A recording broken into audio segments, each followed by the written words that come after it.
भारत ने अपने परमाणु कार्यक्रम में बहुत बड़ी सिद्धि हासिल करी है। काकरापार पावर स्टेशन के यूनिट 3 ने क्रिटिकलिटी हासिल कर ली है और इसकी सबसे बड़ी बात यह है कि संपूर्णतः स्वदेश में निर्मित है और आत्मनिर्भर भारत की तरफ एक महत्वपूर्ण कदम है हमारा। तो आज इसके बारे में हम बात करेंगे एनपीसीआईएल के सीएमडी श्री एस.के. शर्मा जी से और जानेंगे कि क्या है इसकी महत्ता, क्या है इसकी वैज्ञानिक उपलब्धि और कैसे न्यूक्लियर पावर प्रोग्राम में हम अपने आगे बढ़ रहे हैं। तो एस.के. शर्मा जी, आपका दूरदर्शन में स्वागत है।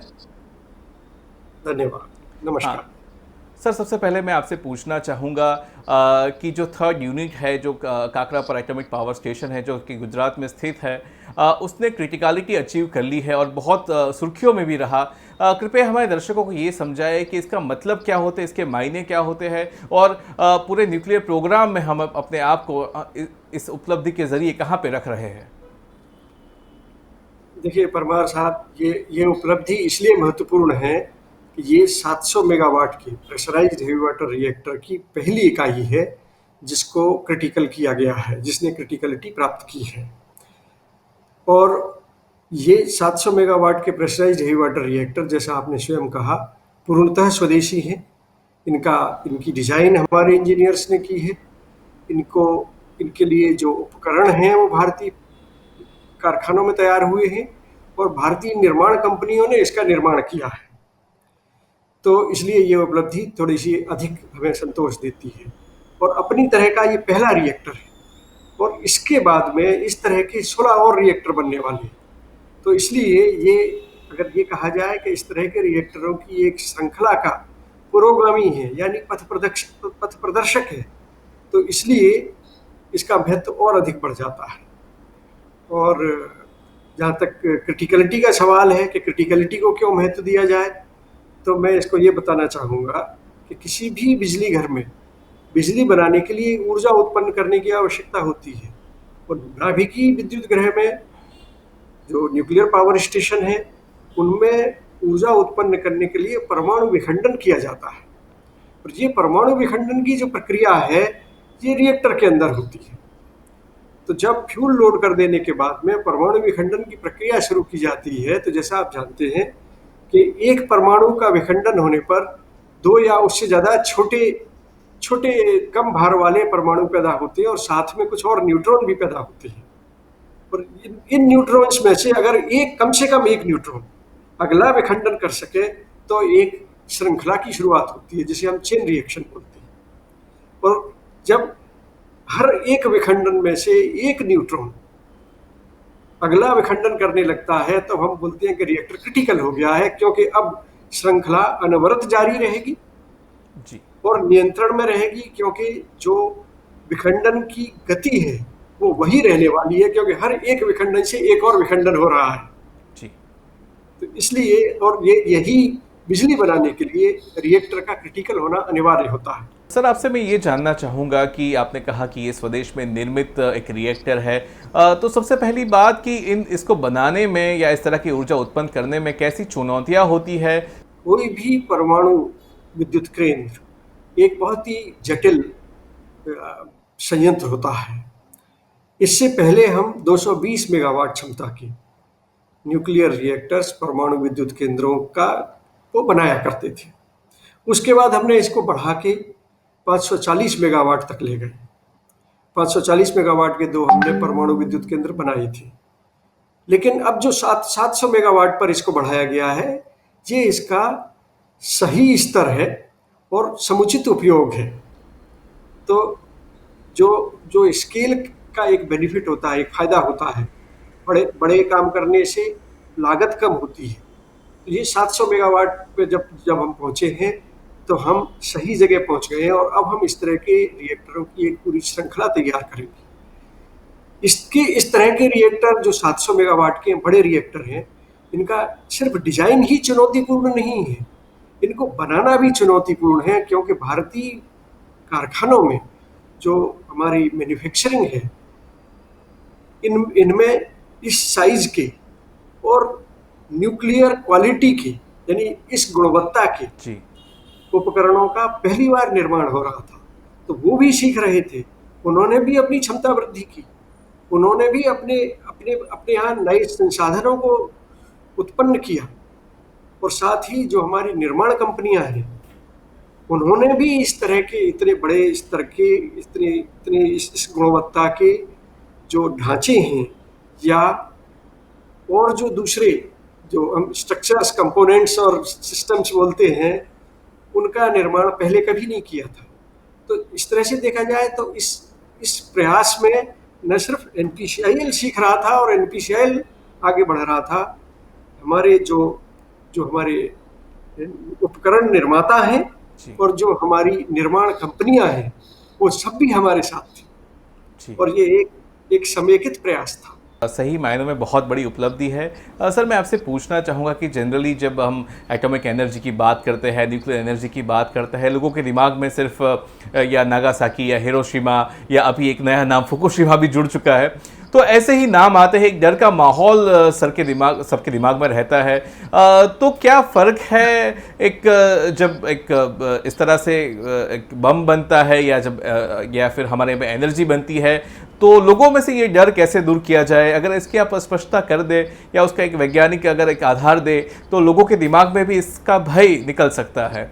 जी जी, मैं थोड़ी देर पहले आपको जब क्रिटिकलिटी बता रहा था तो मैंने बताया था कि हर एक विखंडन से जब एक न्यूट्रॉन अगला विखंडन करता है तब हम कहते हैं रिएक्टर क्रिटिकल है, और उस वक्त श्रृंखला चालू रहती है, अनवरत चालू रहती है, लेकिन वो श्रृंखला दर, विखंडन की जो दर है वो स्थिर रहती है। एटम बम में क्या है, एक से ज्यादा न्यूट्रॉन अगला विखंडन करते हैं, हर एक विखंडन से के बाद में दो या उससे अधिक न्यूट्रॉन अगले विखंडन करते हैं। तो उससे क्या होता है कि विखंडन की दर बढ़ने लगती है और वो बहुत तेजी से बढ़ती है, श्रृंखला अनियंत्रित हो जाती है, जी और जो ऊर्जा उत्पन्न होती है वो बहुत ज्यादा होती है, जो कि विस्फोटक का रूप ले लेती है। ये है परमाणु बम, जी जिसमें कि विखंडन की प्रक्रिया को अनियंत्रित छोड़ दिया जाता है जानबूझकर। जी जब परमाणु रिएक्टर में उसको नियंत्रण में रखने की तमाम व्यवस्थाएं की जाती हैं, कई प्रणालियों की स्थापना की जाती है। जी तो इसलिए ये दोनों एक दूसरे से पूरी तरह भिन्न हैं। जी हालांकि दोनों में ही विखंडन होता है परमाणु का, जी लेकिन आगे की सारी प्रक्रिया दोनों में अलग है, और इसलिए इसकी तुलना परमाणु बम से जी करना तो मैं समझता हूँ ठीक नहीं होगा। जी और जी जहां तक फुकुशिमा का प्रश्न है, जी फुकुशिमा में जो हुआ था उसके कई कारण थे। अगर हम उन कारणों को यहाँ यहाँ अगर हम पे चर्चा करने लगेंगे तो ये समय भी कम पड़ जाएगा, और शायद ये उचित भी नहीं होगा। जी सर। तो जी मैं ये जरूर आपके माध्यम से कहना चाहूंगा कि उस तरह का एक्सीडेंट, उस तरह की दुर्घटना हमारे रिएक्टरों में नहीं हो सकती है। फुकुशिमा एक्सीडेंट के बाद हमने ही नहीं, पूरे विश्व ने उस एक्सीडेंट की, उस दुर्घटना के कारणों की गहन जांच पड़ताल की थी, और उस जांच पड़ताल के जो निष्कर्ष थे वो आपस में साझा भी किए थे। इस तरह से जो एक एक सर्वमान्य समझ बनी थी, उससे जो जो हमें सीखने को मिला, उस सीख को इस्तेमाल करते हुए हमने अपने सभी रिएक्टरों के सभी रिएक्टरों को रिव्यू किया, उनकी समीक्षा की, और जहां जरूरत थी वहां और ज्यादा उनको सुदृढ़ किया, उनकी सुरक्षा प्रणालियों को और ज्यादा सुदृढ़ किया। यही इस रिएक्टर में भी किया जो कि उस वक्त निर्माणाधीन था। तो जी इसलिए उस तरह की कोई दुर्घटना हमारे किसी भी रिएक्टर में, जी सिर्फ काकरापार 3 में ही नहीं, और भी जो दूसरे रिएक्टर 22 रिएक्टर हमारे चल रहे हैं उनमें से किसी में उस तरह की दुर्घटना नहीं हो सकती। वैसे भी ये तकनीक अलग है, वो तकनीक अलग है, ये तकनीक अलग है। जी। सर, अगर हमारे न्यूक्लियर प्रोग्राम की बात करें तो ये तो बहुत लंबी यात्रा रही है। आज़ादी के बाद हम इसमें जुटे पड़े हैं। अगर 3 स्टेज की हम बात करें कि सबसे पहला ये pressurise heavy water reactor stage, उसके बाद फास्ट ब्रीडर रिएक्टर, उसके बाद थोरियम बेस्ड रिएक्टर्स की अगर बात करें तो 3 चरणों में पूरी हमारी यात्रा होने वाली है। तो भारत की न्यूक्लियर यात्रा अगर देखें तो एक रणनीति के हिसाब से हम लोग अभी कहाँ पे खड़े हैं और कितनी यात्रा और हमें इसमें आगे करनी है? आपका क्या कहना है इसके बारे में सर? आपने अभी ठीक बताया कि भारत का जो परमाणु ऊर्जा कार्यक्रम है वो 3 चरणों में विभाजित विभाजित है। हमने पहले चरण में जो तकनीकी महारत है वो हासिल कर ली है और अब हम तीव्र गति से विकास के दौर में प्रवेश कर चुके हैं। दूसरा दूसरा चरण होगा जिसमें कि पहले चरण में के रिएक्टरों से उत्पादित प्लूटोनियम के पर आधारित ब्रीडर रिएक्टरों की स्थापना की जाएगी। ब्रीडर रिएक्टरों की विशेषता ये होती है कि ये बिजली बनाने के साथ साथ जो फ्यूल है, जो ईंधन है, उसका भी निर्माण करते हैं और जितनी ईंधन की इनमें खपत होती है उससे ज़्यादा ईंधन का निर्माण करते हैं। और उस दूसरे चरण के बाद में हम जाएंगे थोरियम के उपयोग पर, थोरियम जो कि हमारे देश में प्रचुर मात्रा में उपलब्ध है। तो अभी जैसे मैंने बताया कि प्रथम चरण में हम अब तीव्र विकास के दौर में पहुंच रहे हैं। दूसरे चरण के लिए तकनीक को जांचने परखने के लिए हमने एक prototype fast breeder reactor 500 megawatt का कल्पकम में स्थापित किया है। एनपीसीआई नहीं कर रहा है उस काम को, हमारी एक दूसरी साथी कंपनी है भाविनी, वो उस काम को कर रही है और वो रिएक्टर अभी कमीशनिंग में है। तीसरे चरण की जबकि हम थोरियम पे जाएंगे, उसके लिए जो जरूरी तकनीक है उनके ऊपर अनुसंधान का काम शुरू हो चुका है और मैं समझता हूँ इन दोनों में ही हम विश्व के अग्रणी देशों में हैं। सर बहुत सही बात कही, लेकिन सर एक मत ऐसा भी है कि जहाँ पे ये कहा जा रहा है जो नॉन कन्वेंशनल सोर्सेस है उसमें सोलर और विंड एनर्जी को भी एक तरजीह देने की एक बात हो रही है और कई देश ऐसे भी हैं जहाँ पे न्यूक्लियर एनर्जी को शायद नकारा भी जा रहा है। जो ऊर्जा का जो भविष्य है, जो ऊर्जा सुरक्षा या एनर्जी सिक्योरिटी की बात करें खासतौर पे भारत के संदर्भ में, तो न्यूक्लियर एनर्जी का क्या स्थान है और इसका जो सोलर और विंड एनर्जी जैसे जो और भी सोर्स है, स्रोत है, उससे आप इसकी तुलना कैसे करते हैं सर?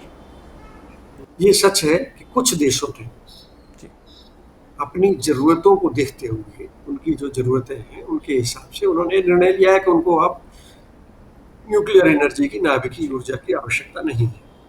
लेकिन ये हर देश का अपना फैसला होता है और स्थानीय जरूरतों के हिसाब से ये फैसला लिया जाता है। इसलिए आपने बहुत सही कहा कि भारत के संदर्भ में, क्योंकि अगर एक दो देश ऐसे हैं जिन्होंने अब न्यूक्लियर पावर की जरूरत नहीं समझी है, तो ऐसे बहुत सारे हैं जो नए सिरे से इस ऊर्जा के उपयोग करने की दिशा में काम कर रहे हैं। जो नए देश हैं जिनमें के न्यूक्लियर रिएक्टर्स बनाए जा रहे हैं। अब भारत के संदर्भ में आए तो जो अक्षय ऊर्जा स्रोत है, जो जैसे सौर ऊर्जा है, पवन ऊर्जा है, इनका स्वागत होना ही चाहिए। ये ऊर्जा के अच्छे स्रोत हैं और मैं स्वयं इनका हिमायती हूँ, इनका इस्तेमाल करने का, इनका प्रयोग करने का मैं हिमायती हूँ। लेकिन इनके प्रयोग को बढ़ावा देने में और न्यूक्लियर एनर्जी के प्रयोग में कोई विरोधाभास नहीं है, क्योंकि आप इसको ऐसे देखें कि जो हमारी बिजली की ग्रिड होती है, ग्रिड की स्थिरता के लिए इसमें दो तरह की बिजली की आवश्यकता होती है। एक होती है बेस लोड इलेक्ट्रिसिटी और दूसरी होती है पीक लोड इलेक्ट्रिसिटी। तो न्यूक्लियर एनर्जी हम बेस लोड के क्षेत्र में आते हैं, हम बेस लोड बिजली की जरूरत पूरी करते हैं और बेस लोड की जरूरत पूरी करने के लिए दो ही साधन इस वक्त उपलब्ध हैं, या तो कोयले पर आधारित बिजली घर और या न्यूक्लियर पावर स्टेशन, नाभिकीय विद्युत घर। कुछ हद तक जो पनबिजली घर है वो भी बेस लोड का काम कर सकते हैं, लेकिन पनबिजली घर तो पानी की उपलब्धता पर निर्भर करते हैं। तो इसलिए बेस लोड की जरूरत पूरी करने के लिए नाभिकीय ऊर्जा की प्रासंगिकता बनी रहेगी। और अभी हमारी ग्रिड में जो अक्षय ऊर्जा के स्रोत हैं उनसे आने वाली बिजली की मात्रा, उनका अंश अभी कम है और इसलिए ये सही समय है जब उनके उपयोग को बढ़ावा दिया जाए। जी सर, मैं आपसे जानना चाहूँगा कि भारत में जो न्यूक्लियर एनर्जी है, एनपीसीआई है, उसके इमीडिएट और लॉन्ग टर्म फ्यूचर गोल्स क्या है? तत्कालीन और दीर्घकालीन जो आपके लक्ष्य है वो अभी क्या है? कौन कौन से प्रोजेक्ट चल रहे हैं या क्या भारत को भेंट मिल सकती है एनपीसीआई के द्वारा? इस वक्त हमारी जो कुल स्थापित क्षमता है वो 6780 मेगावाट है और इसके अतिरिक्त जो हमारा विस्तार कार्यक्रम है उसको मैं 3 हिस्सों में बांटकर बताना चाहूँगा। फिलहाल हम 4800 मेगावाट क्षमता के 6 रिएक्टरों का निर्माण कर रहे हैं, जो कि निर्माण के अग्रिम चरण में, अग्रिम अवस्था में। और ये 6 रिएक्टर हम खत्म बना के तैयार करेंगे सन 2024 तक। तो और उसके अलावा 4 और रिएक्टर हैं जिनकी क्षमता है 3400 मेगावाट। इन 4 रिएक्टरों पर के निर्माण का काम शुरू करने का वक्त आ गया है। हम पूरी तरह तैयार हो गए हैं, जगह तैयार है, साइट तैयार है और एक्सकेवेशन भी हो गया, यानी खुदाई का काम भी पूरा हो गया है। अब विधिवत निर्माण शुरू होने ही वाला है। तो इन 4 और रिएक्टरों को भी अगले 6 वर्ष में पूरा कर दिया जाए। तो इस तरह से अगर आप देखें तो 6 वर्ष के बाद में हमारी जो क्षमता होगी वो 14,980 मेगावाट तक पहुंच जाएगी। इसके अतिरिक्त भारत सरकार ने हमको 10 और 700 मेगावाट क्षमता की रिएक्टरों को स्थापित करने का, निर्माण करने के लिए प्रशासनिक और वित्तीय अनुमति दे दी है। और उन रिएक्टरों की स्थापना पर भी जो परियोजना पूर्व गतिविधियां हैं उनको पूरा किया जा रहा है। जल्दी ही हम उन्हें भी एक के बाद एक क्रमशः एक फ्लीट मोड में उनका भी निर्माण शुरू करेंगे। जी। तो इस तरह से अगर देखा जाए तो 2031 तक देश में परमाणु ऊर्जा की स्थापित क्षमता 21,980 मेगावाट हो जाएगी, सिर्फ NPCIL से, सिर्फ जी। पहले चरण से। जी। दूसरा चरण जिसको भावी कर रहा है, वहां से कुछ अतिरिक्त क्षमता और स्थापित की जाएगी। तो एक बहुत ही महत्वपूर्ण काम NPCIL के द्वारा किया जा रहा है। सर, आपसे मैं जानना चाहूँगा कि भारत का जो परमाणु ऊर्जा कार्यक्रम है उसने विश्व में कई रिकॉर्ड्स भी स्थापित किए हैं और बहुत अच्छे कीर्तिमान भी बनाया है। तो क्या है वो कीर्तिमान, किस तरह से भारत का परमाणु कार्यक्रम या भारत की परमाणु क्षमता है जो बहुत ही अनोखे तरीके से अपना काम कर रही है और कोरोना काल में भी उसने अपना काम किया है। तो सर, उसके बारे में हमारे दर्शकों को कुछ बताइए।